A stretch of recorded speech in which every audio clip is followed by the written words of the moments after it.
Glow up challenge. इस ईद पे अपनी स्किन टाइप के अकॉर्डिंग ये होममेड मास्क बनाएं और ईद पे छा जाएं। नंबर 1, अगर आपकी स्किन एक्नी प्रोन है तो आपको एलोवेरा और टी ट्री ऑयल का होममेड पैक इस्तेमाल करना चाहिए, जिससे आप ईद पे बहुत अच्छे से ग्लो करेंगे। नंबर 2, अगर आपकी स्किन टाइप ड्राई है तो आपको राइस पाउडर, हनी और मिल्क का होममेड पैक इस्तेमाल करना चाहिए है। नंबर 3, अगर आपकी स्किन टाइप ऑयली है तो इस ईद पे आप होममेड पैक बनाएं बेसन, कर्ड और टर्मरिक पाउडर के साथ। नंबर 4, अगर आपकी स्किन सेंसिटिव है तो इस ईद पे हाफ ग्रेटेड क्यूकम्बर और 2 टेबलस्पून प्लेन योगर्ट इस्तेमाल करें और देखिएगा कि आपकी स्किन कैसे ग्लो करेगी।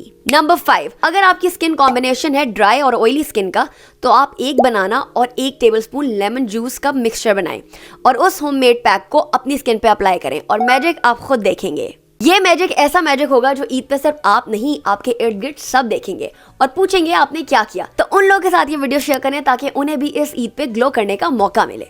इस वीडियो को अपने पास सेव करें क्योंकि ये वीडियो आपकी ईद बदलने वाली है। अगर आप और इस तरह की स्किन केयर और ब्यूटी टिप्स लेना चाहते हैं तो मेरे अकाउंट को अभी फॉलो कर लें।